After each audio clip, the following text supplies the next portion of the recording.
Ini Masya Allah. Begitu kumpul semua nih, rapat. Abu Bakar menyampaikan keinginannya itu sambil menyampaikan mimpinya Syurahbil. Begitu menyampaikan, secara umum rapat itu mengatakan sepakat kita berangkat ke Syam. Tetapi strateginya berbeda-beda. Nah ini nanti antum akan tahu. Ternyata subhanallah, apalagi dalam keadaan genting. Pasukan dalam keadaan sangat genting begitu. Nanti di Syam itu perbedaan pendapat sangat tajam. Namanya antum tahu orang perang. Enggak perang aja kita berantem ya kan? Ini orang dalam keadaan panik Pak, urusan nyawa. Dan pemimpin Islam itu selalu sangat khawatir kalau ada satu korban dari muslimin. Sangat khawatir. Itu baru pemimpin, ya kan? Loh, hari ini gara-gara jalan berlubang siapa yang tanggung jawab? Korban banyak sudah itu, ya kan? Gak ada yang tanggung jawab. Nah, itu Islam mempertimbangkan. Pemimpin itu selalu mempertimbangkan itu. Ini kalau korbannya banyak, ini masalah. Ini rapat Pak, rapat itu hanya berbeda tentang bagaimana caranya. Kalau Umar itu selalu konsepnya adalah udah kirim pasukan besar-besaran, itu Umar. Kalau Abdurrahman mengatakan rasanya tidak begitu. Karena menurut saya, wahai Khalifah Abu Bakar, Anda kirim pasukan bertahap, berkala, seperti Anda mengirim pasukan ke Persia ini. Nah gitu. Coba intinya rapat, luar biasa rapatnya ahli ilmu ya kan, rapatnya ahli surga. Jadi rapat itu keberkahnya luar biasa hasilnya. Intinya sepakat berangkat kita. Berangkat. Mulailah kemudian dibuat pasukan-pasukan. Yang berangkat ke negeri Syam bukan sembarang orang. Pemimpin-pemimpinnya bukan sembarang orang. Makanya kalau mau kembali membersihkan Syam hari ini tidak boleh sembarang orang. Gak bisa. Bayangkan, saya sebutkan nama-nama pentolan-pentolan besarnya. Di pemimpin besarnya. Nanti ada pemimpin tertingginya adalah Abu Ubaidah bin Al-Jarrah radhiyallahu anhu. Inilah orang satu-satunya sahabat yang oleh Nabi disebut amin hadhil ummah. Orang paling amanah di umat ini. Itu Abu Ubaidah bin Al-Jarrah, pemimpin tertinggi di seluruh negeri Syam. Nanti ada pemimpin-pemimpin lain. Ada Syurahbil bin Hasanah. Kemudian nanti ada Amr bin As. Ada Mu'ad bin Jabal. Semua orang besar. Ada Mu'ad bin Jabal. Ada Khalid bin Walid yang nanti didatangkan dari Persia. Karena Khalid tidak dari Madinah, karena dia sedang tugas di Persia. Nanti didatangkan dari Persia. Jadi ini luar biasa, pemimpin-pemimpin yang sangat besar di kalangan para, bahkan bukan tabi'in, para sahabat, sehingga nanti konflik di lapangan, ya mungkin bukan konflik bahasa pasnya, perbedaan yang tajam di lapangan itu selesai dengan baik.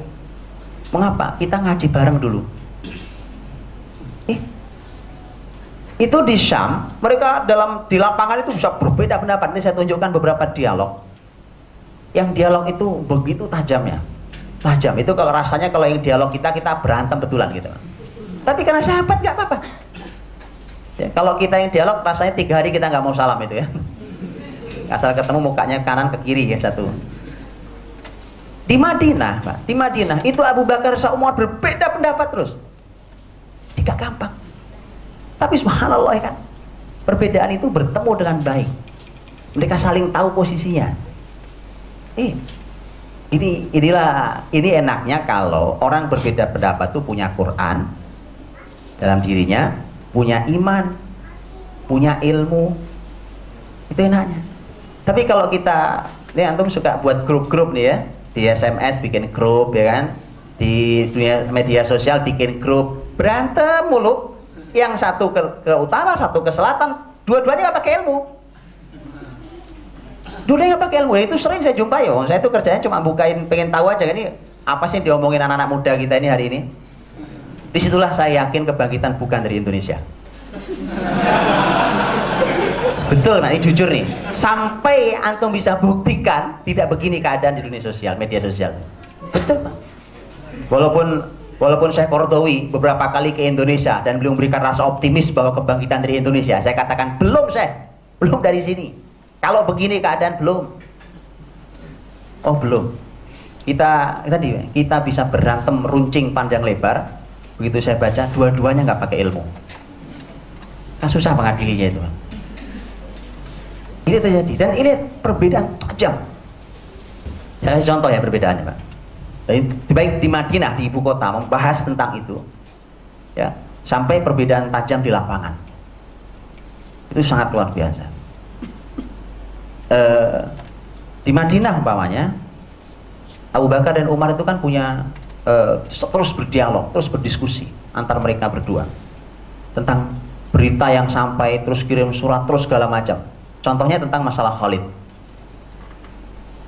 Karena ini adalah panglima luar biasa. Ini panglima yang kalau ada di antara antum yang senang menganalisa dunia militer, analisa orang yang satu ini, tidak ada panglima sehebat dia, Pak. Di sepanjang sejarah orang berperang, masuk peperangan, baik saat dia masih jahiliyah atau saat dia sudah masuk Islam, tidak pernah kalah.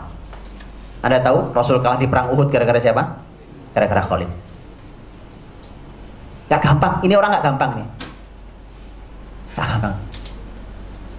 Abu Bakar radhiyallahu anhu dengan Umar itu dua-dua pemimpin yang dua-duanya luar biasa. Tetapi karakter kepemimpinannya beda. Saya sama Ustaz Umar ini beda, Pak. Ya kan? Beda ya kan? Tuaan saya, mudaan beliau ya kan? Beda.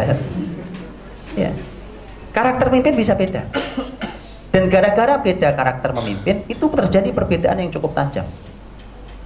Tetapi kalau kita berbeda dengan ilmu, tidak masalah. Kalau ilmu itu ada ukurannya, ya kan? Ilmu itu ada ukurannya. Nah, kalau kita berbeda pakai perasaan, nah perasaan itu gak ada ukurannya.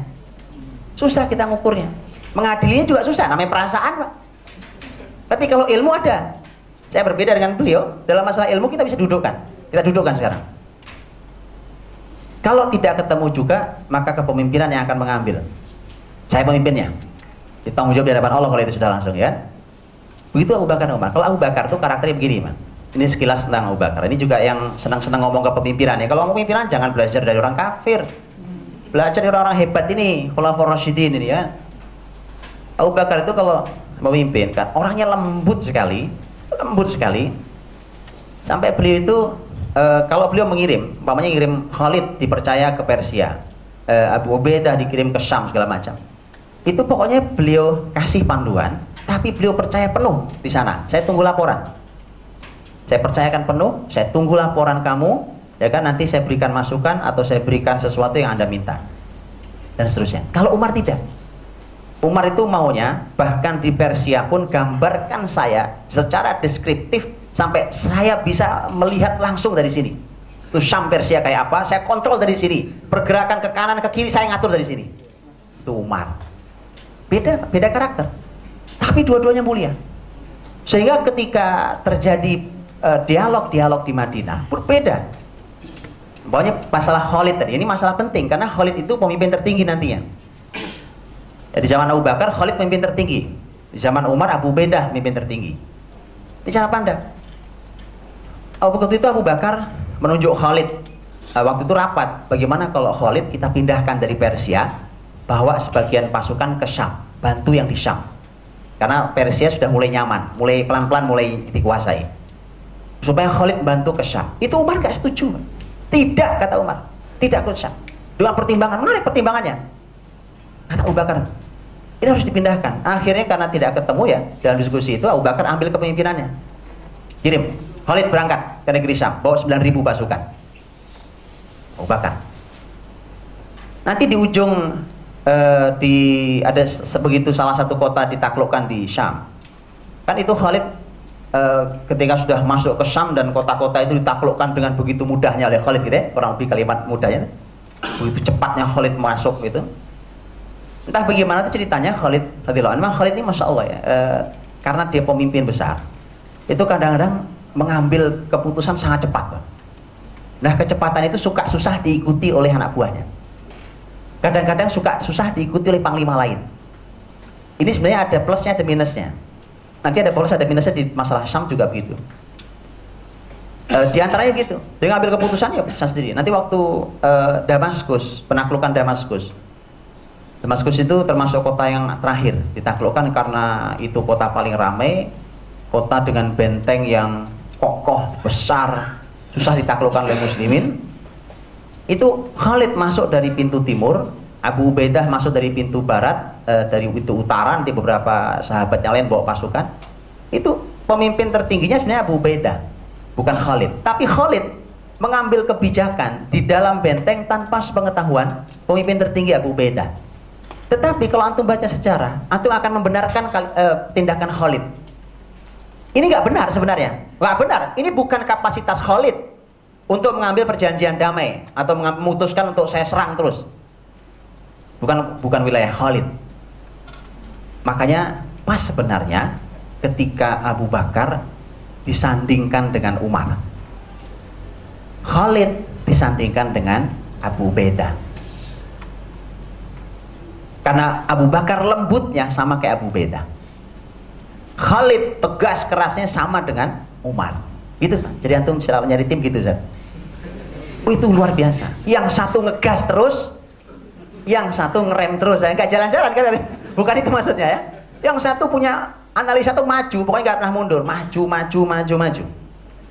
Yang satu memberikan pertimbangan, belok dikit lah, ya kan? Kiri dikit, belok, muter balik, ya gitu. Begitu jadinya. Karena kalau kemudian, ini juga kalimat Abu Bakar radhiyallahu anhu. Abu Bakar radhiyallahu anhu ketika mengatakan, ketika beliau nanti mau meninggal dan menuliskan pesan bahwa pengganti saya adalah Umar. Abu Bakar As-Siddiq radhiyallahu anhu kan kemudian diprotes oleh orang, ya kan? Kenapa harus Umar? Orangnya keras, orangnya galak, masyarakat takut segala macam. Ada kalimat Umar yang bagus, diantaranya Umar mengatakan, Umar itu menjadi galak dan keras karena melihat saya terlalu lembut. Ya, kalau nanti saya meninggal, dia tidak begitu lagi. Dan para ulama mengatakan bahwa ini firasat terhebat sepanjang sejarah orang, sejarah manusia. Salah satu sejarah terhebat ini, tentang firasat orang beriman. Firasatul mukmin hak, kata Nabi SAW. Luar biasa.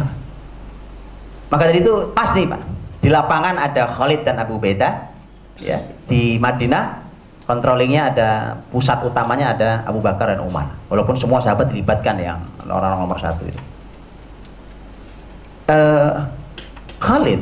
Perbedaan pendapat tadi itu di kalangan Abu Bakar dan Umar itu sampai pada keputusan Khalid mau dikirim apa tidak dikirim, ya kan?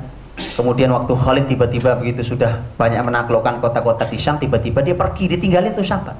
Nggak ada izin, nggak ada ngomong. Padahal pergerakan pasukan tuh harus selalu laporan ke Madinah. Hasilnya begini laporannya, mau menang mau kalah laporan, nanti akan dianalisa oleh Madinah. Antum bisa kebayang nggak ya? Syam ke Madinah itu Pak, berapa ratus kilo jaraknya. Kalau ngirim surat, ini saya sampaikan nih, perjalanan normal pasukan satu hari itu dapat 50 kilo. Ini zaman dulu ya, satu hari itu dapat 50 kilo. Nah kalau Khalid saking cepatnya itu sehari dapat 100 kilo pasukannya. Makanya 9.000 yang dibawa Khalid itu juga, yang hebat juga 9.000 itu. Dan bukan cuma Khalidnya, ini pasukan juga bisa dibawa oleh Khalid kayak gitu. Dan Khalid itu Masya Allah, Syam itu dengan mudah dia menata pasukan plak gitu. Orang heran, kamu kayaknya menguasai banget daerah ini. Oh ini tempat main saya loh ya. Loh betul Pak, di Syam itu sampai ada satu tempat itu dikenal dengan nama Khalid, Dir Khalid. Ya, betul saja. Ya, itu disitulah dulu Khalid biasa mampir. Jadi itu gak aneh, tempat itu sudah gak aneh buat Khalid. Itu makanya pentingnya sering-sering main ke Syam kalau antum mau naklukkan Syam, kan. Nanti begitu antum taklukkan itu gampang. Hadza mal'abi. Tempat main saya dulu ya kan. Jadi tahu saya gimana menaklukkan, mengusir Yahudi dan Zionis dari Palestina itu gitu. Tempat main saya ya. Jadi sering-sering main, Pak. Ya. Oh itu manfaatnya ada ya Khalid ya. Baik, Khalid itu tiba-tiba ninggalkan Syam loh Pak. Pemimpin gak boleh begitu. Karena ada pemimpin tertinggi yang mengendalikan kemana Anda bergerak. Tiba-tiba ditinggal tuh pasukannya. Niatnya baik Pak, dia mau haji. Saya bayangkan, orang sudah perang panjang, belasan perang dia di negeri Persia. Habis itu masuk Syam, perang tiap saat. Boleh dong dia menenangkan diri dulu, ya kan? Ibarat mesin dipacu terus ya diberhentikan sebentar, ya kan? Ada pendinginnya. Umroh dia Pak. Umroh ke Mekah ditinggal tuh pasukan. Begitu ketahuan sama Madinah, lihat Umar marah. Umar bilang, ini Khalid pecat. Nggak bener ini. Pergerakan ini bahaya. Pergerakan orang pemimpin besar kemudian bergerak sendiri itu bahaya. Jadi nggak ada one man show, itu nggak ada dalam sejarah kemenangan Syam itu.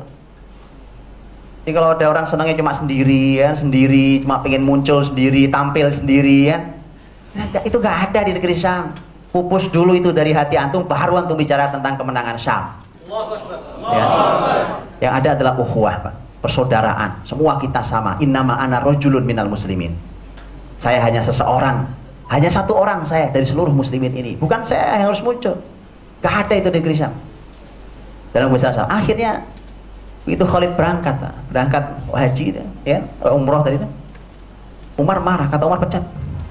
Kata Khalid, kata Abu Bakar tidak. Nggak ketemu, Pak. Nggak ketemu. Tidak. Tapi dikirim surat sama Abu Bakar. Khalid jangan ulangi lagi. Ya, itu orang Abu Bakar orangnya lembut, Pak. Lembut orangnya, jangan ulangi lagi, ya kan? Kau tinggalkan pasukan itu. Beda kan? Wah, di lapangan Syam itu lebih genting lagi. Oh, namanya perang langsung. Genting sekali, Pak. Nanti paling genting itu ketika peristiwa juga diantaranya adalah peristiwa ini, Yarmuk ini. Ini sangat genting perangnya, Pak. Antum bisa bayangkan, sejarah menyebutkan jumlah pasukan Romawi ini kan 200.000 orang. 200.000 orang. Muslimin itu paling banyak, cuma 33.000 orang. Bisa bayangkan itu, Pak. Tapi kalau perang urat sarafnya Panglima Besar Romawi yang namanya Bahan itu, dia mengatakan jumlah kita bukan 200.000, 400.000 orang. Ini bahasa yang dia munculkan. Tapi para ahli sejarah Islam mengatakan enggak sampai, itu 200.000 saja. Nah ini bayangkan 200.000 lawan 30-an ribu. Wah ini genting, gimana coba Anda bisa bayangkan. Yarmuk ini medan pertempurannya kalau tanah lapang itu lebar sekali, sekitar 10 km. Jadi pergerakan pasukan 10 kilo itu perang, Pak.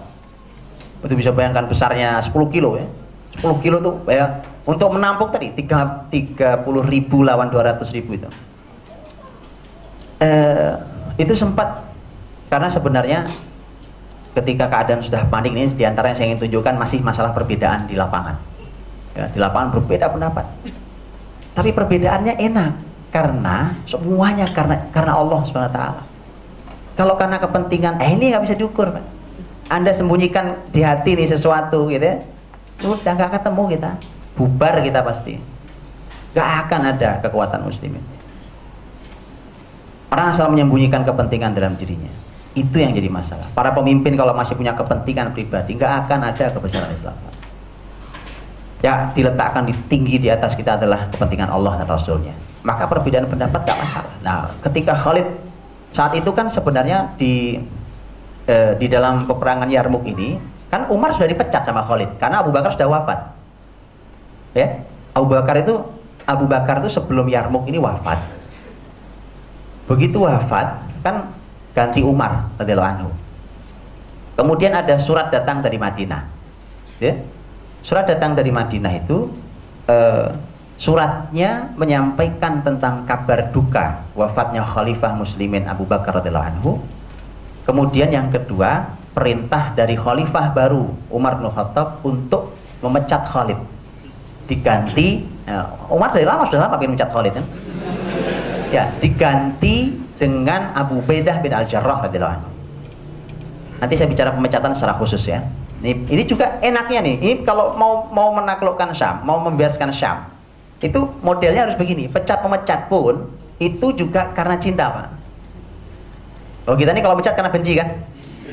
Beda. Nanti kita bisa lihat. Karena kepemimpinan sudah diambil alih dan itu perintah, diperintahkan kepada Abu Ubaidah bin Al-Jarrah dan semua muslimin sudah tahu. Sekarang pemimpin tertingginya bukan lagi Khalid. Sebelumnya Khalid. Karena Khalid dapat surat dari Abu Bakar, ya, surat bahwa berangkatlah dari Persia, kaulah pemimpin tertingginya. Karena nanti susul menyusul kan, Umar pasukan itu nggak sekaligus berangkat, jumlah dalam sebanyak 30.000 nggak, Pak. Tidak, berkala.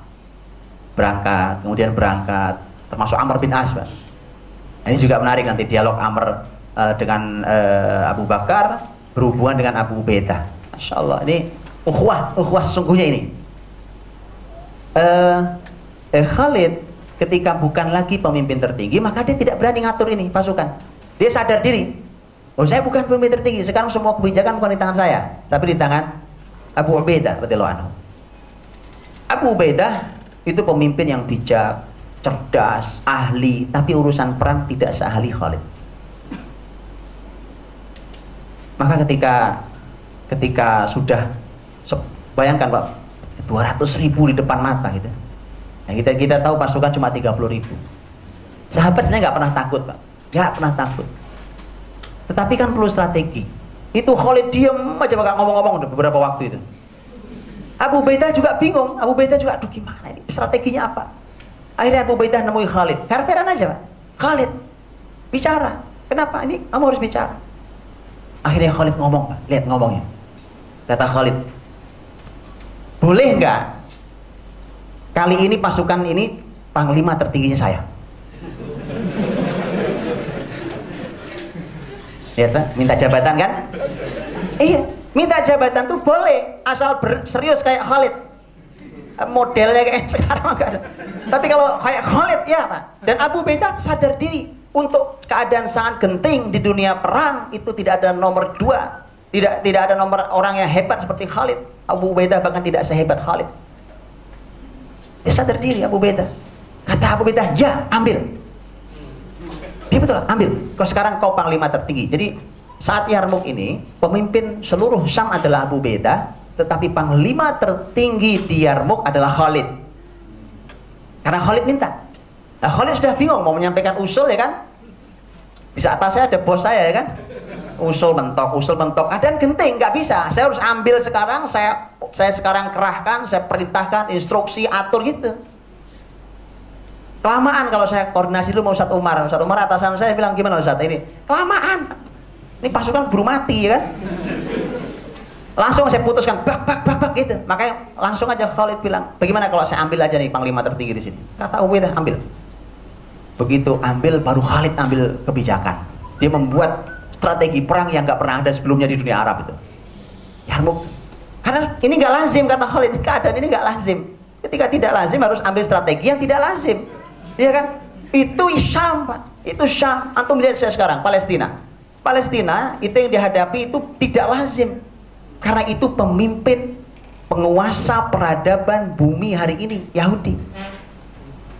Dr. Abdul Halim Uwais dalam bukunya Dirasat li Suqut Thalathin Daulah Islamiyah, kajian terhadap keruntuhan 30 negara Islam, beliau mengatakan, dan akhirnya setelah beliau panjang lebar setiap daulah Islam itu dari mulai dinasti Bani Umayyah, Abbasiyah, terus Andalus segala macam, dikaji satu-satu apa penyebab keruntuhannya, dan akhirnya ujungnya sampai di Turki Utsmani. Terus beliau mengatakan, dan akhirnya lembaran bercahaya kita ditutup terakhir kali oleh Yahudi. Jadi peradaban ini peradaban Yahudi di semua bidang. Di semua bidang, kesehatan, pendidikan, politik, ekonomi, semua Yahudi, pasar, semua Yahudi. Betul? Emang begitu? Nah, kalau Palestina berhadapan dengan Yahudi, maka Palestina berhadapan dengan pemimpin peradaban hari ini. Maka harusnya tidak lazim strateginya, gitu. Kalau strateginya sama-sama aja kebaca, Pak. Makanya sebenarnya strategi teman-teman di Hamas sudah luar biasa itu. Mereka tidak pernah belajar militer dari Amerika, mereka tidak pernah belajar militer dari Rusia. Kalau belajarnya itu mainstream yang biasa dan itu gampang dibacanya. Itulah mengapa terakhir ketika Hamas membuat roket dengan jarak tempuh 80 km, itu kaget, Israel kaget.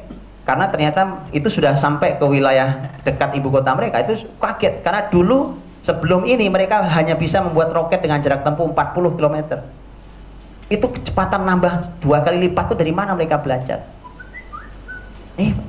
Itu memang harus gitu. Jadi kalau antum belajar masih dari ilmu Yahudi, itu mah gampang dibacanya ya kan. Ente beli pesawat dari Yahudi, itu disadap sama mereka selesai. Betul kan? Betul. Ente belajar dengan konsep pendidikan Yahudi, nggak akan pernah hebat dibanding Yahudi. Betul. Jadi kalau semangat Yahudi, hancurkan Yahudi, boikot Yahudi, tapi ilmunya ilmu Yahudi, ya kan? Pasar-pasar Yahudi, berekonomi ala Yahudi, nggak akan pernah menang, Pak. Kayak Khalid, dia membuat strategi yang tidak lazim karena yang dihadapi tidak lazim. Pemimpin peradaban saat itu Romawi. Dan jumlah tidak lazim 200.000 loh Pak, berada 30.000 gimana ceritanya? Dan ini nggak lazim. Maka Khalid buat strategi yang tidak lazim. Gitu. Jadi terus ada yang begitu tuh. Berani keluar dari mainstream. Tapi resikonya aneh tuh Pak. Antum akan diomelin orang ya kan?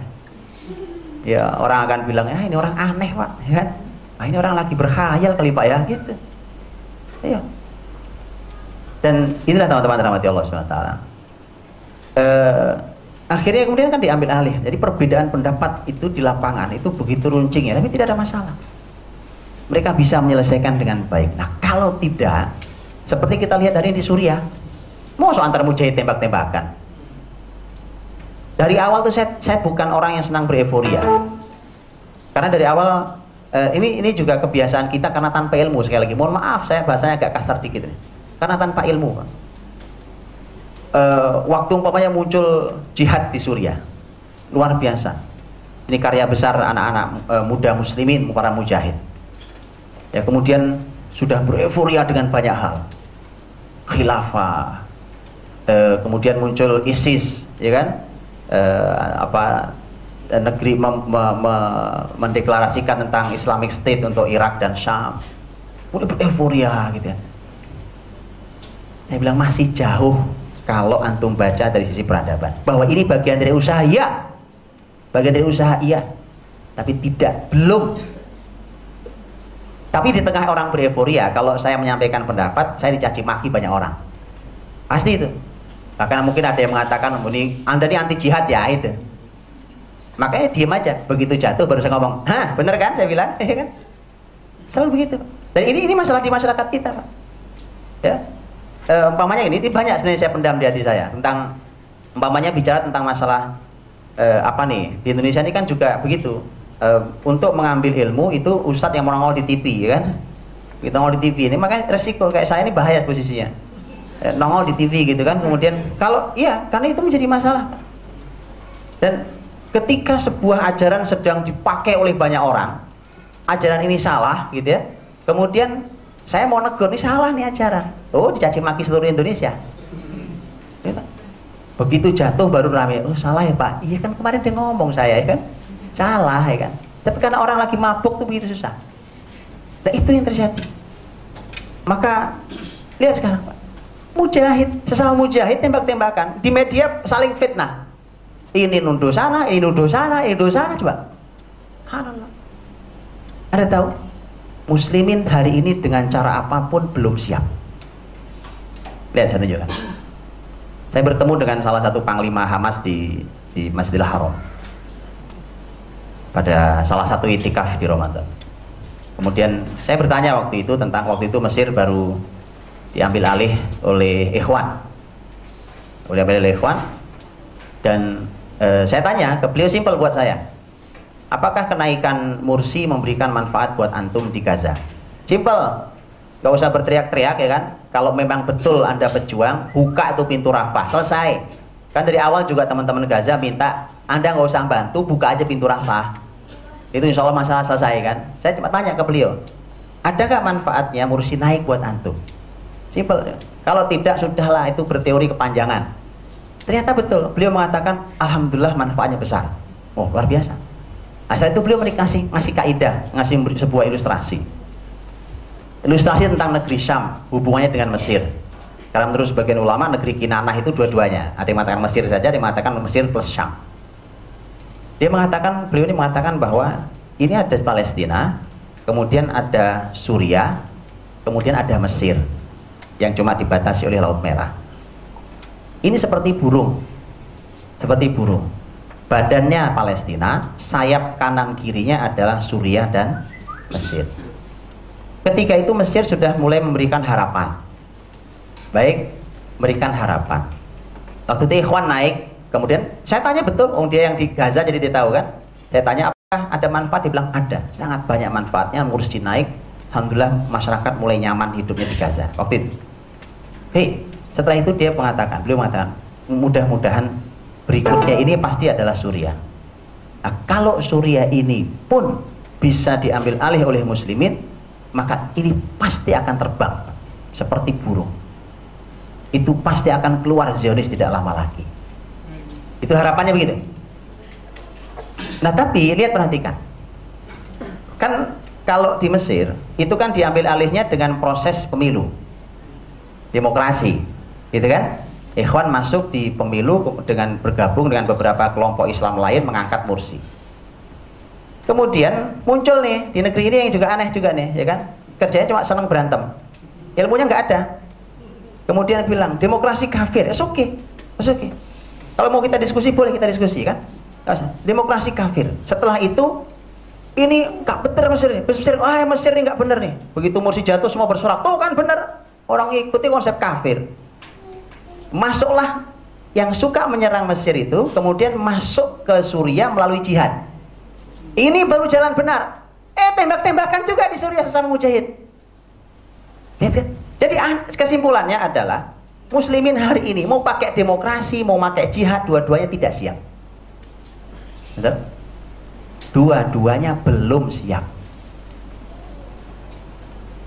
Kalau saya memberikan pendapat bisa, tapi pendapat saya tentang bagaimana saya bersikap terhadap demokrasi itu pendapat saya. Itu bukan wilayah kita hari ini. Atau berbicara tentang masalah jihad yang di Suriah itu. Cuma saya ingin menyampaikan tadi bahwa Syam itu di zaman sahabat Nabi SAW itu ditaklukkan dengan dinamika yang berbeda di lapangan ataupun di pusat kepemimpinan di Madinah, tetapi mereka bisa bersatu itu. Dan bisa bayangkan kan, sama kan? Kayak sekarang ketika jihad di Suriah, itu kan banyak kelompok. Saya kemarin tuh mau buat status di Facebook saya. Ini sampai sekarang nggak sempet ya. Nggak tahu Allah ridho atau tidak ridho. Kalau nggak sempet dan nggak jadi berarti Allah tidak ridho, biasanya gitu kan. Tapi kalau bisa ya saya buat. Saya nggak tahu beberapa hari saya teringat begitu saya dengar baca berita tembak-tembakan tuh antar mujahid. Tembak-tembakan apa segala macam, saling fitnah di media. Yang dihadapi jelas-jelas orang kafir. Bashar Assad kafir, gitu kan? Loh kok tembak-tembakan lo antar mujahid coba, ya kan? Saya entah kenapa subhanallah, ini tiba-tiba munculnya di kepala saya. Ini saya tiba-tiba ada review di kepala ini bahwa teman-teman yang sebagian yang berjihad di Suriah itu pernah di status-status Facebook di Indonesia ini itu mencaci maki Mufti Saudi, Syekh Abdul Aziz Ali Syekh. Saya ingat betul itu. Saya tidak mau menjawab karena saya malas konflik. Kalau dengan orang berilmu saya siap. Tapi kalau enggak itu cuma berantem doang. Gitu. Itu saya malas banget kalau cuma gitu ya.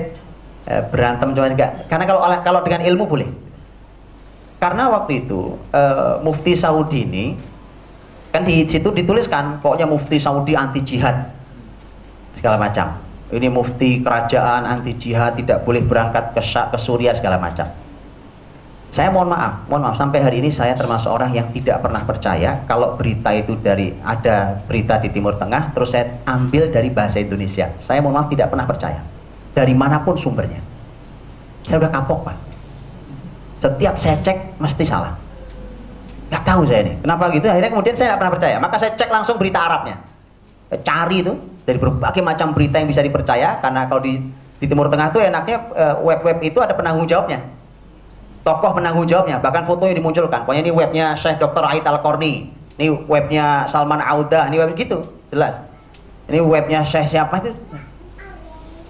Maka begitu saya cari ternyata saya ingin tahu apa sih kalimat pasnya ceramahnya Mufti Saudi ini tentang larangan anak muda berangkat ke negeri Syam untuk jihad ke Suriah. Ternyata begini bunyinya adalah kalian jangan berangkat karena kalian tidak tahu di sana harus bergabung ke kelompok yang mana. Kalau ditulis itu jauh lebih bijak Pak, betul kan? Dan subhanallah begitu dicaci maki ini beberapa waktu setelah ini kemudian saya teringat, apa ini gara-gara kualat Anda mencaci maki para ulama? Ada satu kalimat ini lazim Umar tahu, luhumul ulama masmumah. Gitu saja. Dagingnya para ulama itu beracun. Ente makan mati ente. Betul. Ini ungkapan di luhumul ulama masmumah. Dagingnya ulama itu beracun. Anda sentuh tuh mati ente. Ya, akhirnya tuh, Pak. Betul kan? Apa yang beliau sampaikan jauh-jauh sebelum terjadi peristiwa konflik hari ini itu antar mujahidin itu beliau sudah katakan hati-hati karena kamu tidak tahu ke sana mau bergabung ke kelompok yang mana. Ini ulama, sudut pandangnya jauh. Cuma dicaci maki tuh anak-anak muda Indonesia gini-gini kan, banyak yang muda kan. Caci maki kan, cuma ini semangat ini. Maka tolong kalau ada berita tolong di cross check. Apalagi zaman fitnah, apalagi keadaan fitnah. Bicaralah seperti para sahabat Nabi Shallallahu Alaihi Wasallam di negeri Syam itu. Ya, itu semuanya melalui jalan ditabayun, ditanya, dicari, dan seterusnya. Kemudian disikapi dengan baik. Itu berbicara tentang masalah perbedaan. Jam berapa nih Ustaz? Setengah 10. Selesai jam 4 atau jam 5? Sampai mana ini? Ya, ketika perbedaan ini saya sebenarnya baru bicara tentang masalah poin perbedaan. Perbedaan dan perlu diketahui bahwa sejak waktu zaman penaklukan Syam itu pemimpinnya banyak, Pak. Dan itu disebar oleh Abu Bakar. Disebar. Amr bin As di wilayah sana. Itu semua di Syam.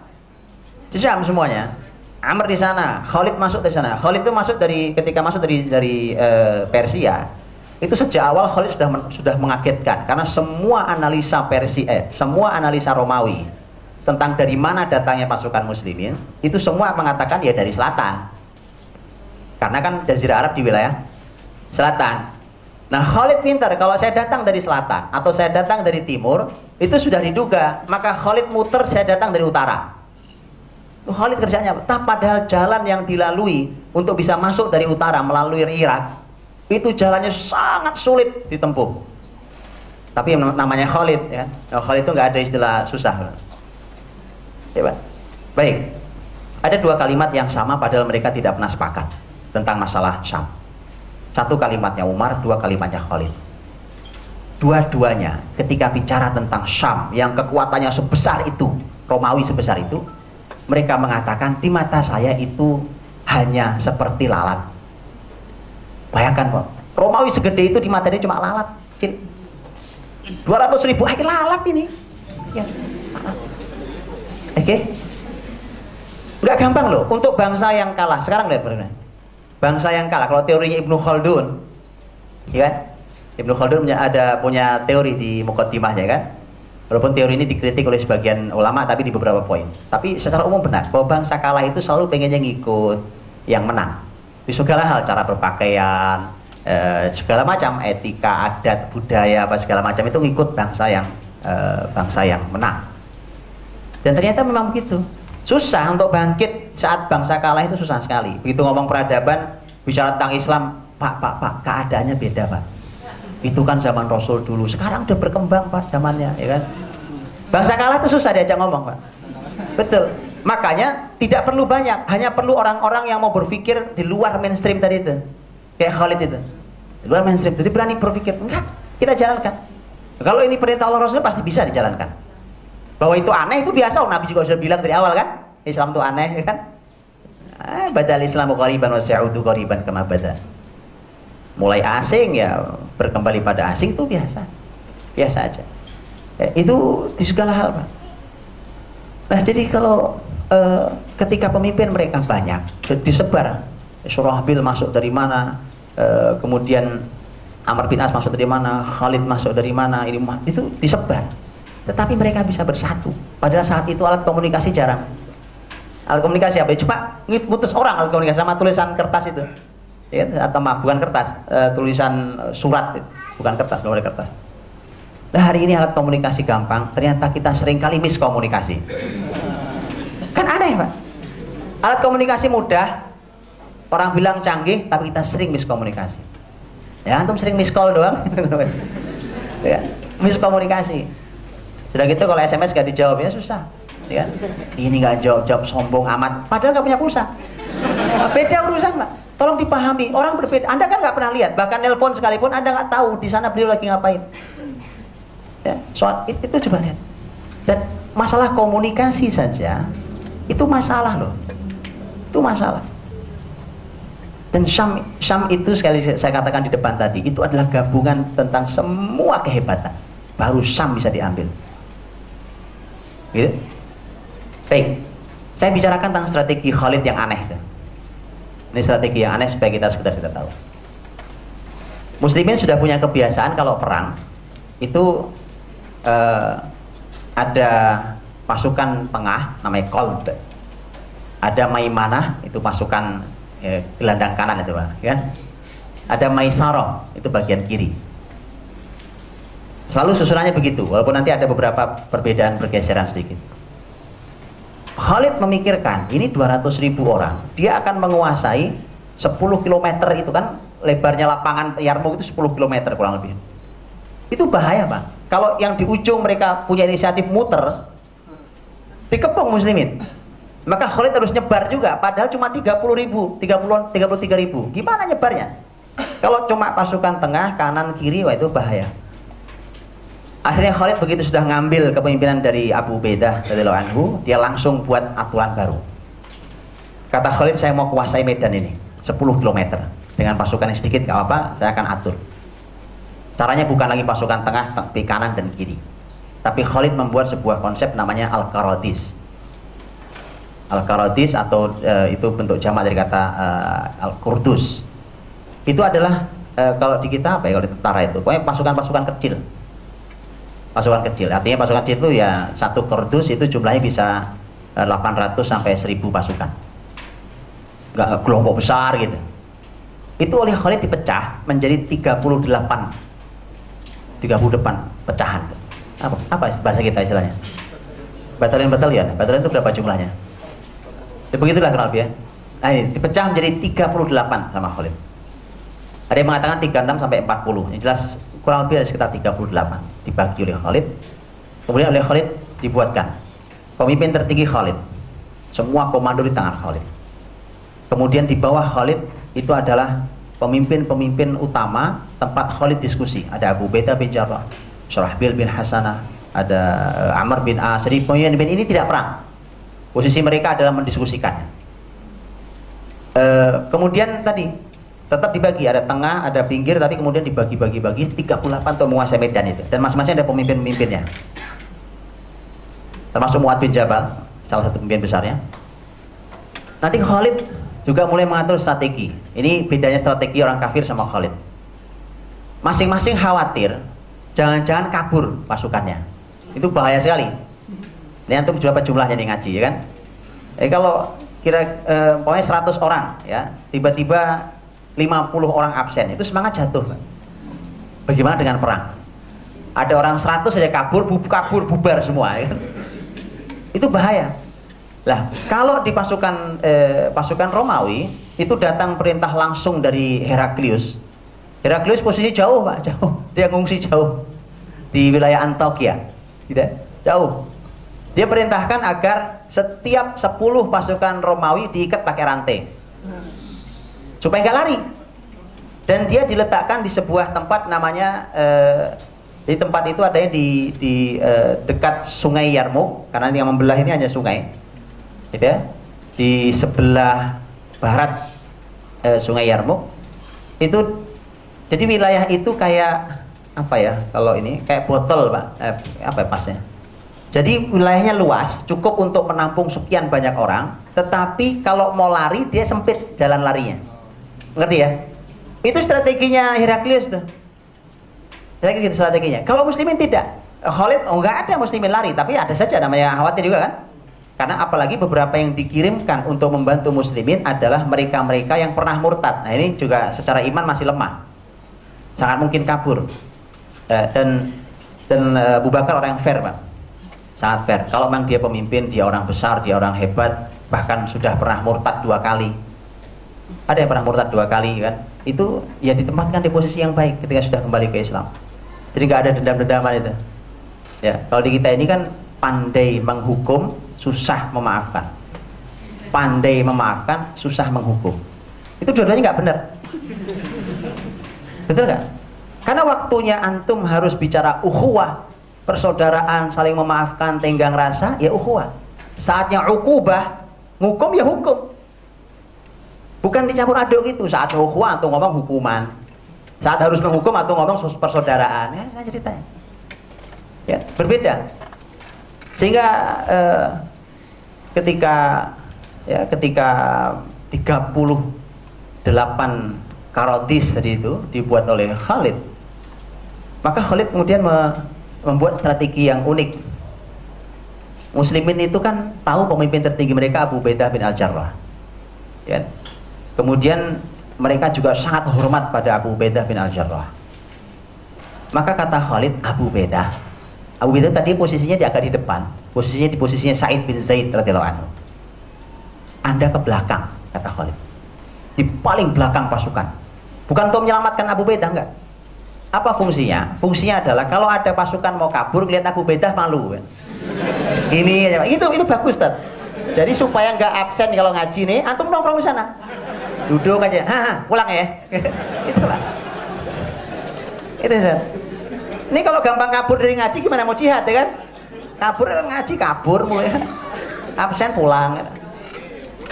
Itu cerdas solid. Nggak, jangan diikat pakai rantai, ya kan? Diikat pakai rantai itu orang kafir. Nah itu juga menarik nih. Ini konsep dalam Islam. Kita tuh hari ini suka mengikat orang itu dengan aturan fisikly dan kaku. Betul.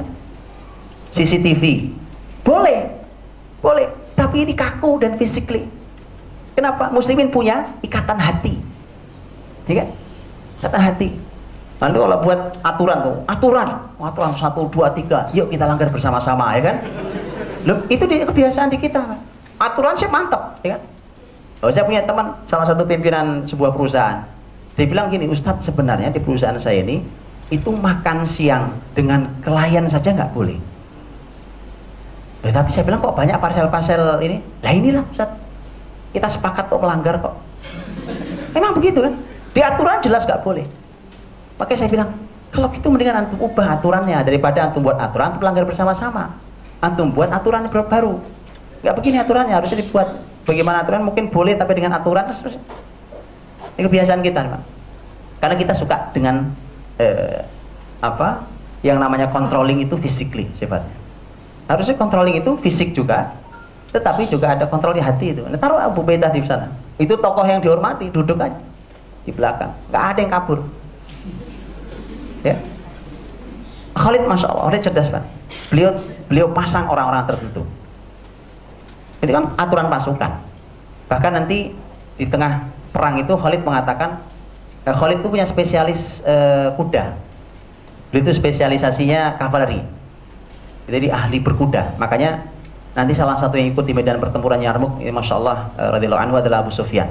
Abu Sufyan masuk Islam terlambat, tapi beliau orang tua, senior yang punya pengalaman panjang dan tahu siapa Khalid. Abu Sufyan bukan pemimpin sama sekali. Yang pemimpin itu malah anaknya Yazid bin Abi Sufyan. Malah anaknya jadi pemimpin besar, yang ini malah pasukan pertama yang dikirim oleh Abu Bakar dari Madinah itu ya, pasukannya Yazid bin Abi Sufyan.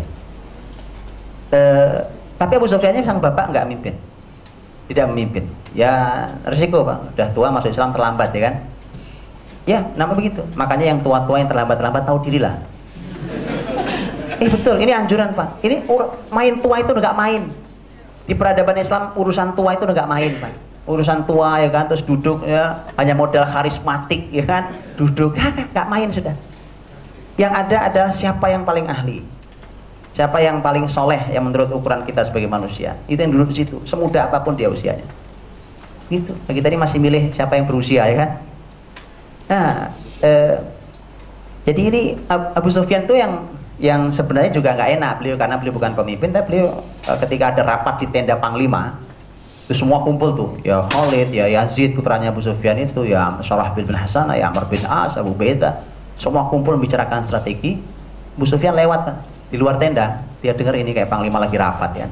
Dia minta izin masuk, boleh masuk nggak? Boleh, silakan masuk. Begitu masuk dia bilang, boleh nggak saya usul? Ya malum kan, ya orang nggak enak, Pak, ya kan? Orang senior, tua, pemimpin besar Quraisy tiba-tiba nggak mimpin sama sekali, itu paling nggak enak. Betul, itu kalau bukan orang beriman tuh jatuh mentalnya, mungkin masuk rumah sakit jiwa. Betul, Pak. Ya kan? Sekarang alhamdulillah sudah disediakan itu kamar-kamar rumah sakit jiwa bagi caleg yang gagal. Betul. Di beritanya tuh boleh cek ya, di rumah sakit jiwa sudah disediakan kamar-kamar khusus buat para calon caleg yang gagal. Sudah disediakan. Jadi nggak gampang memang, ya tidak mudah. Jadi ya. Nah, Abu Sufyan usul saya begini, karena sebenarnya pasukan sempat dipindahkan Pak, karena posisi waktu itu muslimin ada di sebuah tempat dan diminta digeser oleh Abu Sufyan, karena menurut Abu Sufyan ini pasukan Anda salah naruh tempat segala macam. Itu Abu Sufyan strategi orang cerdas. Dan seterusnya sampai dia mengusulkan, saya satu lagi kalau boleh usul, Khalid tempatkan di posisi panglima untuk seluruh pasukan berkuda. Karena Abu Sufyan tahu siapa Khalid, itu ahli berkuda. Waktu menaklukkan Nabi di Uhud kan juga pakai pasukan berkuda ya, dia pemimpin pasukan berkuda. Nah, Khalid pemimpin pasukan berkuda, 2000 pasukan berkuda, dia pimpin langsung. Di tengah peperangan Khalid punya ide, kata Khalid, saya pecah deh separuh-separuh, saya ambil 1000, yang 1000 dipimpin oleh yang lain, itu diistirahatkan di belakang. Strategi dia bermain luar biasa Pak. Di tengah pertempuran terus berkembang. Kenapa Khalid? Kata Khalid, saya khawatir nih sebanyak ini jangan muslimin lelah. Begitu lelah, yang ini mundur, pasukan maju dengan tenaga baru. Jangan semua dimajukan. Begitu Pak, itu strategi ya. Semua nongol ya kan? Gak usah semua nongol. Ya. Ada orang-orang yang harus beristirahat di belakang tuh. Ya, karena ada waktu. Strategi musuh sebesar itu, ya, tenaga kita juga terbatas ya kan? Dan seterusnya. Itu strategi luar biasa Khalid. Nah, tapi Khalid waktu mau mulai perang Yarmuk itu beliau sebenarnya juga nggak enak ya, karena beliau juga bukan pemimpin tertinggi. Maka pinter dia temui Abu Ubaidah, kan Ubaidah pemimpin tertingginya sih ya. Abu Ubaidah, tolong Anda berkeliling. Nah, sekarang kalau nyuruh Khalid sah, ini saya panglima tertinggi ya kan. Tolong Anda keliling dan temui semua panglima yang dari 38 Karotis itu, sampaikan bahwa harus taat pada perintah Khalid. Iya, nanti kalau Khalid teriak-teriak orang bilang siapa ente ya kan? Kapan ditunjuk ente? Gitu. Padahal itu memang belum diumumkan Pak. Makanya ini juga harus begitu, harus diperjelas siapa pemimpin, siapa yang dipimpin. Ya. Makanya langsung Abu Ubaidah berkeliling. Taati apapun yang disampaikan Khalid, taati semua itu. Dan subhanallah, ada kalimat indah sekali ini, ukhuwah juga luar biasa untuk negeri Syam, ya kan? Mu'ad bin Jabal kan salah satu pemimpin ya. Tadi salah satu pemimpin di pemimpin besar di situ. Begitu dilewati Abu Ubaidah mengatakan bahwa taati Khalid apapun perintahnya. Maka Mu'ad bin Jabal menyampaikan ke semua yang dipimpinnya, taati Khalid. Taati Khalid apapun yang diperintahkannya. Kalian akan mentaati orang yang berkah urusannya, orang yang baik. Dipuji habis Khalid. Begitu dipuji habis, ini laporan datang ke Khalid. Khalid, dipuji habis kamu sama Mu'ad. Ya kan? Kata Khalid mengatakan, Allah merahmati Mu'ad. Dia lebih dulu masuk Islam daripada saya. Dia lebih mulia daripada saya. Disampaikan lagi ke Mu'ad. Ukhuwah Pak, ya kan? Subhanallah ya kan? Kalau baik tolong disampaikan. Jangan kalau jelek aja dapat beritanya kita ya kan? Kalau baik tolong disampaikan Pak, sampaikan. Mu'ad menyampaikan lagi. Menyampaikan memuji. Subhanallah, penting Pak. Itu ukhuwah luar biasa antara mereka. Dan Mu'ad nggak ada tuh ceritanya, duluan saya perasaan ngerti Islam daripada ente ya kan? Kenapa ente mimpin saya? Nggak ada ceritanya gitu Pak. Ada ceritanya itu. Dan Khalid membagi pasukan sangat lengkap karena Khalid mengatakan kalau ada namanya penyemangat, al-qas namanya, penyemangat itu adalah posisinya adalah Abu Sufyan, penyemangatnya. Ada yang tugasnya membacakan ayat, karena surat Al-Anfal itu ayatnya para mujahid, itu tugasnya bacain ayat. Itu seingat saya adalah Abu Darda adalah anhu. Kemudian ada yang fungsinya adalah menjadi hakim untuk semua perselisihan, terutama kalau nanti sudah dapat ghanimah, karena biasanya kalau dapat ghanimah berantem kita. Itu ada, dan itu seingat saya adalah Abdullah bin Mas'ud adalah anhu. Jadi dibagi oleh Khalid luar biasa, lengkap pasukan. Dan detailnya silakan dibaca bagaimana sampai muslimin itu sampai bisa mendapatkan kemenangan yang luar biasa. Dan satu lagi juga, Khalid itu di pertempuran menaklukkan kota-kota di negeri Syam itu. Kan kota-kota ditaklukkan sampai Yarmuk ini sebenarnya agak belakang. Yarmuk ini agak belakang, ini sebenarnya menjelang masuk Al-Quds. Agak belakang. Sebelumnya nggak bisa langsung masuk Yarmuk, harus membuka banyak kota dulu. Ya kan? Ada kota Busro, kemudian nanti masuk wilayah namanya Maroj Sifr, ada namanya Ajnadin, ini kota-kota ini. Nanti Yarmouk itu di belakang. Damaskus, Damaskus sendiri yang kota terbesarnya. Nah disitulah Khalid radhiyallahu anhu dan para sahabat yang lain itu ketika mereka menaklukkan negeri-negeri itu, mereka selalu terus berpesan tentang ibadah dan kesaksian intelijen. Nah ini juga menarik buat intelijen. Kesaksian intelijennya Romawi. Ya, ada yang menjadi intel malah masuk Islam nanti ada. Romawi. Siapa namanya saya lupa. Ibnu Harraz atau siapa namanya. Itu dia akhirnya masuk Islam. Di situ nanti dia bercerita begitu masuk Islam bahwa saya dulu menginteli kalian karena saya orang Romawi, pasukan Romawi.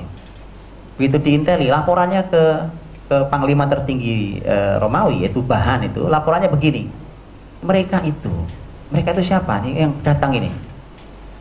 Karena perlu antum tahu bahwa di kepala panglima tertinggi Romawi dan bahkan di ceramahnya Heraklius waktu membakar semangat kota-kota agar berani melawan muslimin, itu yang di kepala mereka. Muslimin datang ke sini itu lagi kelaparan di negerinya karena nggak hujan-hujan negerinya. Itu di kepala mereka. Jadi muslimin masuk ke sini itu karena Syam itu negeri subur, kaya, walaupun tidak sekaya Irak. Oh, Irak itu masya Allah ya, tidak sekaya Irak.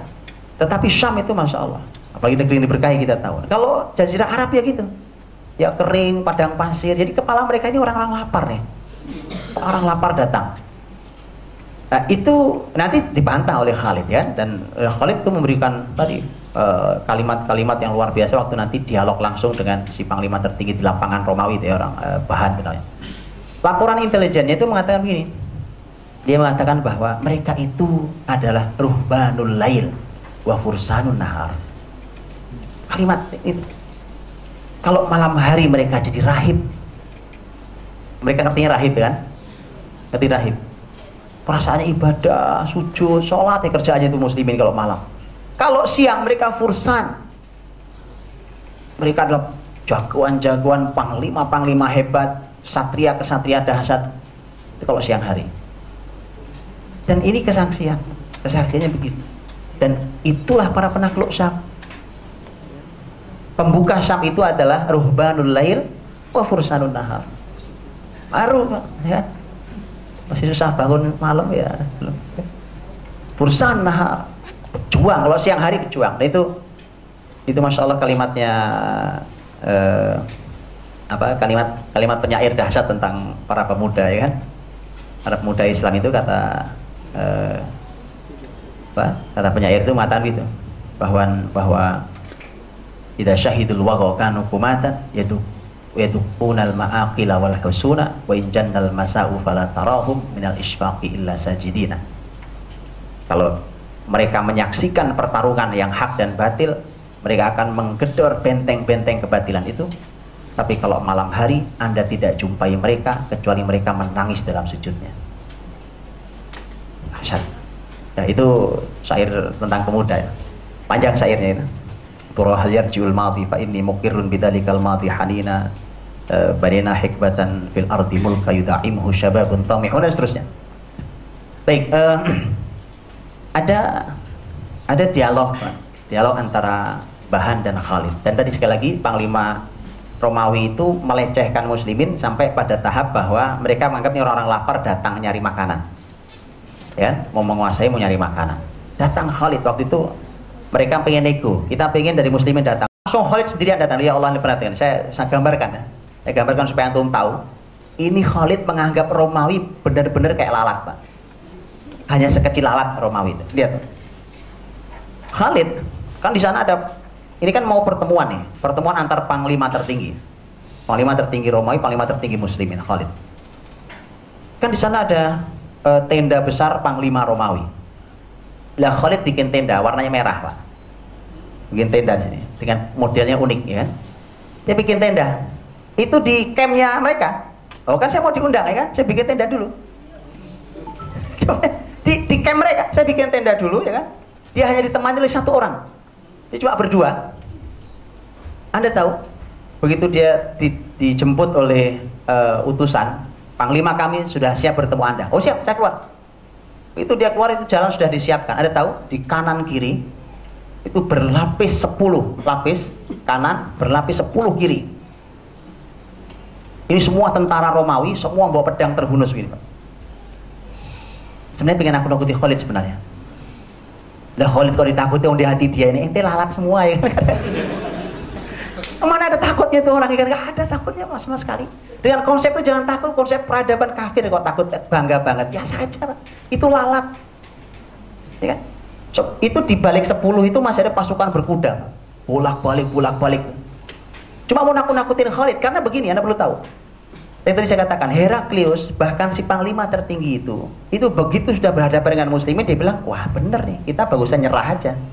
Kalau perlu kita bagi aja wilayah Romawi ini, kita bagi dengan muslimin itu. Gak apa-apa, kita lebih baik masih punya sesuatu dibandingkan hilang sama sekali. Jadi mereka yakin bahwa mereka kalah. Itu persis seperti keyakinan Yahudi hari ini. Mereka yakin suatu hari mereka kalah. Cuma kita belum menganggap mereka sebagai lalat, itu masalahnya.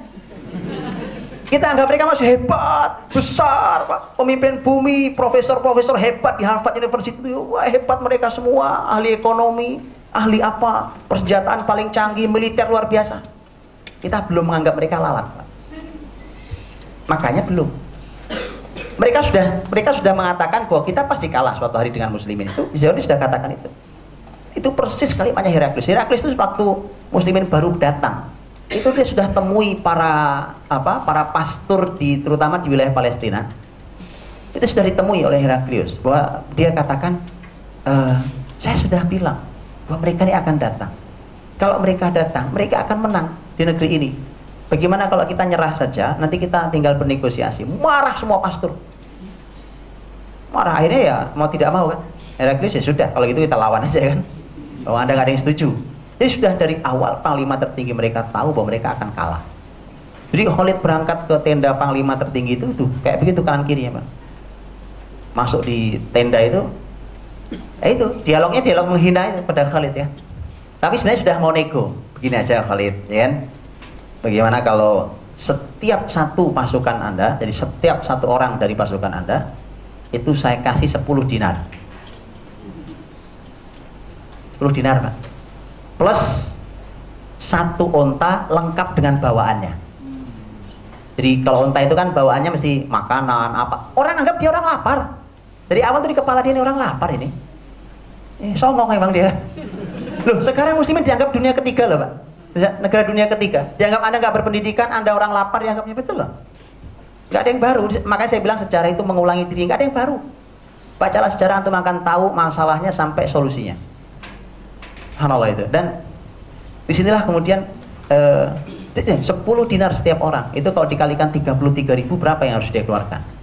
Ditambah 1 onta, setiap orang dapat 1 onta lengkap dengan isinya. Gitu, itu kurang lebih satu truk gitu ya. Kemudian dia bilang, tahun depan, setahun lagi datang ke saya lagi, saya kasih yang sama. Saking pokoknya sudah pulang aja, kita damai-damai aja kan, damai itu kan indah ya kan. Pulang aja lah, nggak usah. Dari awal sudah begitu. Jadi mereka sudah siap kalah. Khalid senyum-senyum aja kan. Khalid mengatakan bahwa bukan untuk itu kita datang. Ya. Bukan untuk itu urusannya kita datang ke sini. Begitulah sampai kemudian si panglima tertinggi Romawi ini ngecek. Jadi mengatakan bahwa sebenarnya Khalid ini pemimpin tertinggi muslimin atau bukan, atau ada orang-orang yang lain. Kemudian panglima tertinggi mengatakan gini, Romawi ini, Bahan namanya, ini mengatakan bahwa apa Anda masih perlu berdiskusi dulu dengan mungkin pemimpin-pemimpin yang lain di muslimin, ya kan, di Arab. Lihat jawaban Khalid. Kalau di mereka itu pemimpin ambil keputusan penuh. Kalau di muslimin wa amruhum syura bainahum wa syawirhum fil amr. Musyawarah kan. Khalid mengatakan, susah kata Khalid. Bagaimana saya mengambil rapat dulu, padahal orang yang kayak saya ini di pasukan saya ada 2.000 orang kurang lebih. Orang makin banyak benar orang pinter-pinter nih. Loh, dari 33.000 yang kata Khalid 2.000 orang, gimana saya mau ambil pendapat mereka? 2.000 orang. Mereka mikir juga, ini orang cerdasnya kayak begini kan, hebatnya kayak begitu, kemudian 2.000 begini, Ya Khalid Pak, dialog sama Khalid mah habis lah ya. Ya, Pak. Tidak ada pilihan buat kata Khalid. Pilihannya adalah al-Islam, awil jizyah, awil qatl, awil qital ya kan udah. Mau perang Islam, bayar jizyah atau kita perang.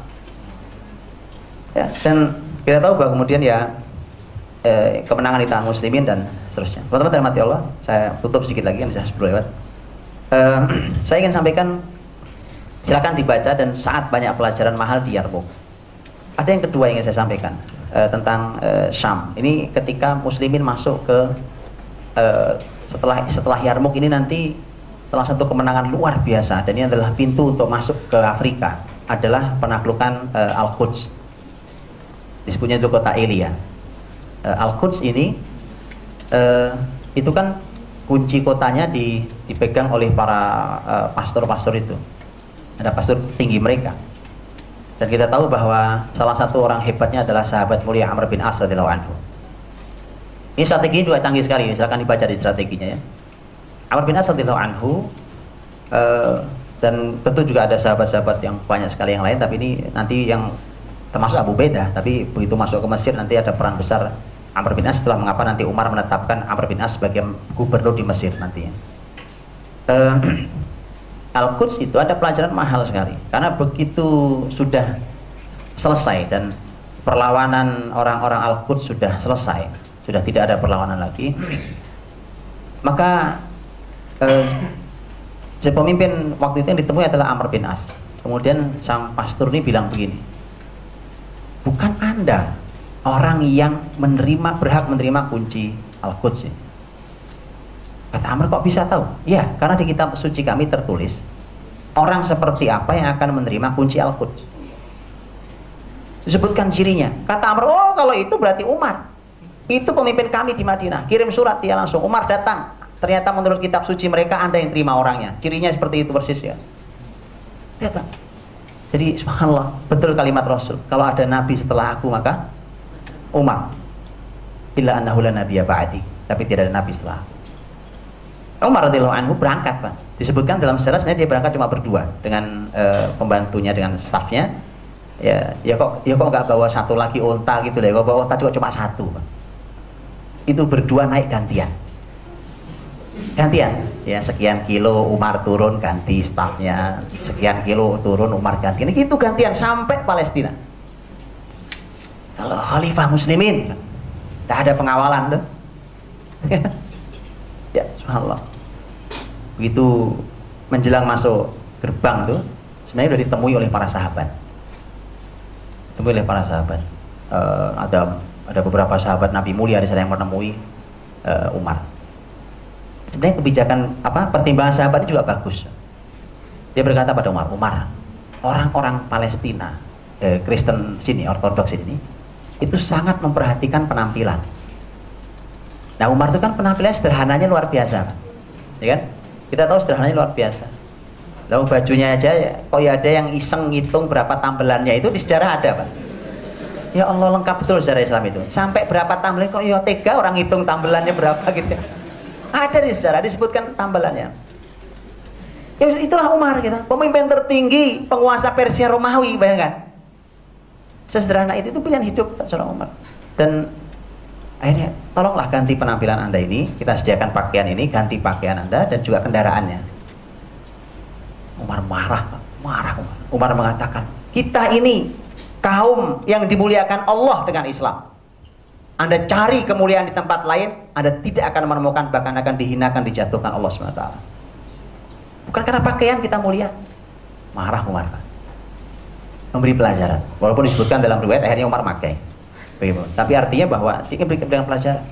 Jadi urusan dakwah bukan masalah Anda berpenampilan kayak apa, kendaraan Anda seperti Anda apa. Bukan itu. Silakan pelajari, yang jadi pelajaran mahal sekali. Karena Umar sudah datang, masuklah pintu gerbang, disaksikan oleh banyak sekali orang Kristen Ortodoks Palestina. Ada pasturnya, begitu pasturnya ngelihat, itu kan saya tadi kan jalan kaki itu kan satu jalan kaki, satu naik kuda tadi, naik kendaraannya. Sang pastor langsung tahu, yang pemimpin itu yang jalan kaki itu, bukan yang naik kendaraan. Karena begitulah tertulis di kitab suci kami. Coba Pak, kalau bawa onta dua-duanya ditolak sama pastor. Karena dalam kitab suci kami, yang menaklukkan Palestina adalah yang jalan kaki. Ya Allah, Syam ditaklukkan dengan kesederhanaan, bukan dengan kemewahan. Jadi kalau masih enggak, jangan bicara Syam itu. Syam ditaklukkan dengan sederhana. Satu lagi kisah kesederhanaan. Abu Ubaidah bin Jarrah, pemimpin seluruh negeri Syam. Karena Umar sudah sampai di sana, maka Umar menemui Abu Ubaidah. Saya mau ke rumah kamu, ya kan? Namanya pemimpin tertinggi, mau kunjung kepada bawahannya. Kata Abu Ubaidah, jangan, nanti kamu kecewa. Tidak, saya harus ke rumah kamu. Begitu datang, masuk rumah Abu Ubaidah. Begitu masuk, Umar lihat sekelilingnya, nangis Umar, nangis Umar. Hanya ada perangkat apa tuh, masak tuh, pedang, kemudian ada tameng, cuma peralatan kecil-kecil itu. Pemimpin tertinggi seluruh negeri Syam yang kaya itu, Abu Ubaidah bin Al-Jarrah. Umar nangis lihat itu. Kata Umar, semua kami sudah diubah oleh dunia, hanya kau yang tidak berubah oleh dunia. Nangis Umar. Lihat pertemuan satu khalifah, dua gubernur Syam, bahwa Syam bisa diambil muslimin dengan kesederhanaan pemimpinnya. Ya. Baik. Terakhir, saya mau lompat dari Khulafaur Rasyidin, karena sebenarnya sekali lagi bahwa masuk ke negeri Syam itu, Syam itu kan tadi ada empat negara ya kalau hari ini. Kalau dari Jazirah Arab dulu, dari sejarah, dalam sejarah Islam, pintu muslimin itu untuk membebaskan Palestina itu selalu masuk dari Suriah. Selalu dari Suriah. Ada yang dari Suriah langsung ke Palestina, kemudian baru masuk ke Afrika, Mesir dan seluruh Afrika, itu zaman Umar. Tapi zaman Salahuddin Al-Ayyubi, dari Suriah itu masuk ke Mesir, baru membebaskan Palestina. Jadi Suriah itu memang pintu utama yang menentukan di dalam sejarah Islam. Ada yang Suriah, Palestina, Mesir, ada yang Suriah, Mesir, Palestina. Yang manapun itu memang sejarah gitu. Dan ini bisa jadi ini yang betul terulang. Jadi Palestina ini merdeka nunggu Suriah. Makanya teman-teman yang jihad di Gaza itu, ketika Suriah bergolak, mereka malah pergi bantu ke Suriah. Ya, ke Suriah. Baik, ini tokoh besarnya kan Salahuddin Al-Ayyubi, Nuruddin Zenki. Nuruddin Zenki itu pemimpin tertingginya saat itu di kota Halab, dan Salahuddin Al-Ayyubi itu pengagum beratnya Nuruddin Zenki. Pengagum beratnya Nuruddin Zenki. Sehingga kepemimpinan Salahuddin sebenarnya niru jiplak kepemimpinannya Nuruddin Zenki. Ya, walaupun nanti dia punya karakter sendiri, tapi ini memang begitu hasil didikannya, ya. Dan Salahuddin Al-Ayyubi ya anak kampung Pak, ya, dari Tikrit dulu, Tikrit di Irak, ya kan, di Irak. Terus dia pindah, negerinya konflik, ayahnya dalam ancaman, papanya dalam ancaman, segala macam. Dia pindah masuk kota Halab di Suriah, kemudian nanti dia ikut pamannya menjadi salah satu pasukan di Mesir, dan seterusnya dengan strategi yang canggih. Dan berhadapan dengan Syiah juga dulu. Di Mesir berhadapan dengan Syiah. Jadi kalau hari ini di Suriah Syiah itu nggak aneh, dulu Salahuddin pun belajar itu menaklukkan Syiah dulu di Mesir, baru bisa membersihkan Palestina dari pasukan salib. Ternyata juga gitu hari ini, harus begitu dulu memang. Tapi yang saya sebenarnya menarik buat saya adalah Salahuddin Al-Ayyubi itu menutup negara Syiah di Mesir tanpa ada pergolakan. Itu hebat banget. Kok bisa ya? Luar biasa Salahuddin itu tutup habis. Salahuddin ditutup habis negara Mesir yang itu di bawah Syiah, habis tutup di tangan Salahuddin, dan tidak ada pergolakan sama sekali. Nah, silakan dibaca gimana ceritanya itu kan. Inspirasi besar, menarik buat kita. Baik, jadi ternyata memang perlu orang-orang yang seperti Salahuddin Al-Ayyubi. Dan Salahuddin sekali lagi sama dengan para sahabat yang tadi, itu ukuran negeri Syam itu adalah juga salah satu ukurannya ukuran ibadah. Kita tahu bahwa Salahuddin Al-Ayyubi ketika mau mengumumkan jihad untuk jihad di Palestina, membebaskan dari pasukan salib, dia sering bolak-balik juga ke Damaskus untuk mengontrol Masjid Al-Umawi. Masjid Al-Umawi setelah subuhnya udah penuh belum gitu. Ya, itu ukuran jihad Pak, ya kan, ngomong jihad subuh nggak bangun ya. Iya. Bicara jihad. So, subuh sepi masjidnya. Ya kan? Bicara tentang dakwah ya kan. Di masjid gak ada salat subuh. Salahuddin ngukurnya pakai itu. Begitu belum saya umumkan jihad pun pasti kalah muslimin. Pasti kalah muslimin. Tadi kan ruhbanul lail wa fursanun nahar. Gitu. Nah, jadi tokohnya memang harus kayak begitu. Jadi memberikan penyadaran ke masyarakat sampai di tingkat. Nah, satu lagi yang menjadi, ini juga cuplikan terakhir yang buat kita perlu, memang ada orang-orang yang lagi-lagi menguatkan kalimat berani keluar dari mainstream itu dengan Islam ini tentunya. Itu adalah Saifuddin Qutuz itu, yang tadi saya cerita di depan. Saifuddin Qutuz itu rahimahullah itu kan berhadapan dengan Mongol. Dan Mongol itu perlu anda mengetahui bahwa Mongol itu datang tiba-tiba menjadi sebuah kekuatan seperti dongeng di negeri dongeng. Itu asal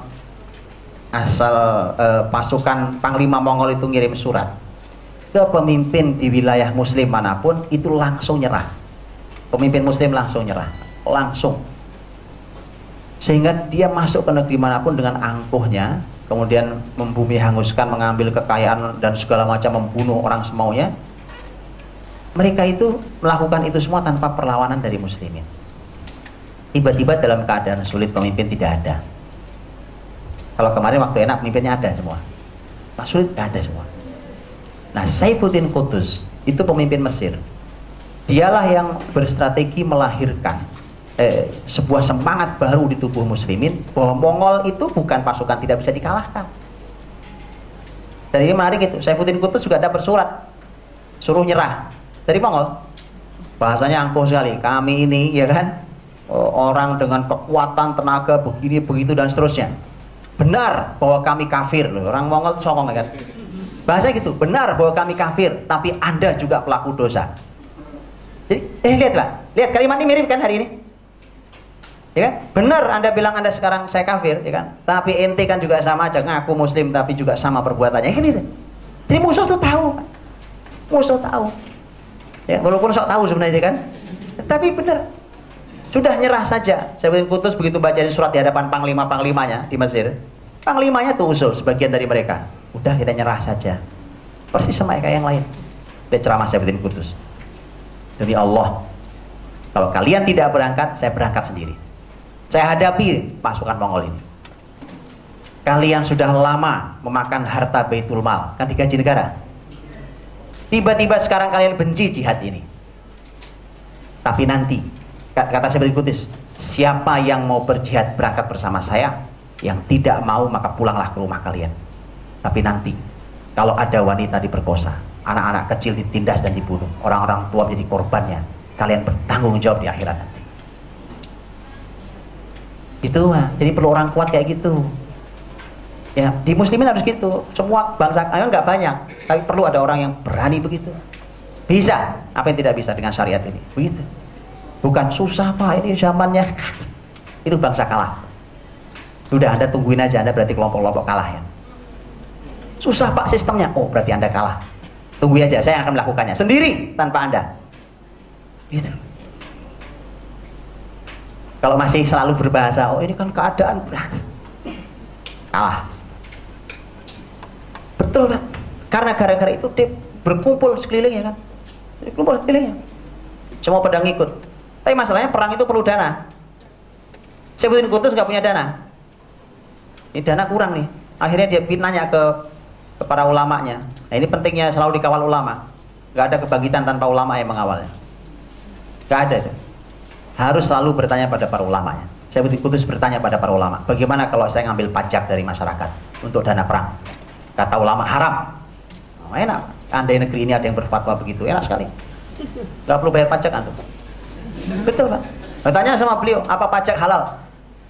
Memungut pajak itu halal? Tanya beliau. Imam Az-Zahabi dalam bukunya Al-Kabair mengumpulkan 70 dosa-dosa besar, salah satunya adalah pajak. Betul? Anu baca sudah? Ada terjemahannya kok. Baca apa? Kata para ulama, haram hukumnya sampai Anda penuhi dua hal. Nah, gitu. Yang pertama adalah memang Anda benar-benar memerlukan ini. Tolong dianalisa. Satu. Yang kedua adalah Anda kumpulkan para panglima-panglima pembesar-pembesar negeri ini, ambil harta mereka, baru Anda boleh pungut dari rakyatnya. Nah, cakep kan? Boleh ditiru? Di mana nirunya? Di kota mana ada niru? Makanya saya pernah nulis, Pak. Saya pernah nulis, lihat. Banyak kisah ini diturutin di Zengki, saya tulis di web saya tulis negeri tanpa pajak. Lu teman-teman geger loh. Cuma geger aja, bukannya memikirkan gimana tuh Pak ya strateginya negeri tanpa pajak itu. Harusnya itu dipikirkan, malah wah ini Kak, itu bangsa kalah tuh. Jadi komentar-komentar orang-orang kalah. Bisa, apa yang tidak bisa dengan syariat ini? Bisa. Demi Allah bisa. Ayo kita pikirkan, kita duduk, kita lakukan. Setelah itu ambil sebuah kota, kalau antum ambil sebuah kota, baru antum bisa bicara nanti ketika ada bukti ini Pak, ini negeri tanpa pajak. Begitu. Bukan, wah ini nggak mungkin, wah ini bagaimana pendanaan negara, ini bangsa kalah. Minggir, saya berangkat sendirian, tanpa Anda. Yang ikut saya ikut, yang tidak. Nah, gitu ya. Jadi Saifuddin Qutuz hadir dan betul Pak, dilumat keangkuhannya Mongol di Palestina, di Ainul Jalut, di Ain Jalut, dihabisi panglimanya, dibunuh di kota Bisan di Palestina juga, dan disitulah baru semua sadar bahwa ternyata Mongol bisa dikalahkan dengan Saifuddin Qutuz rahimahullah ta'ala. Wallahu a'lam bishawab. Mohon maaf salah kurangnya. Assalamualaikum warahmatullahi wabarakatuh.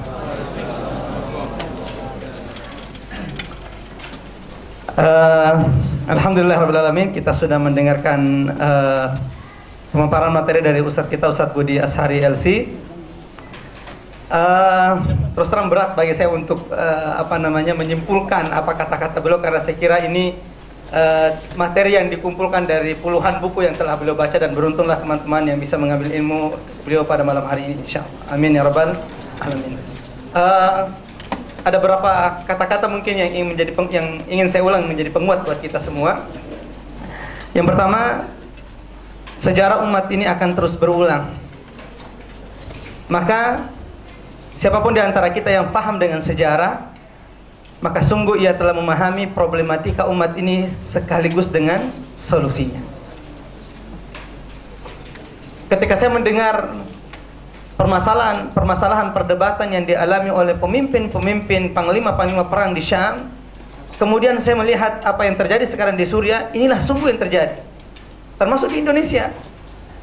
Bedanya adalah pemimpin yang ada di Syam adalah mereka yang punya Quran, sementara yang ada di Indonesia ini satu mengkafirkan, satu membid'ahkan, karena ada egoisme di sini, ada kepentingan pribadi yang mendahului kepentingan umat. Mudah-mudahan insya Allah kita bisa mengambil pelajaran besar dari sejarah ini.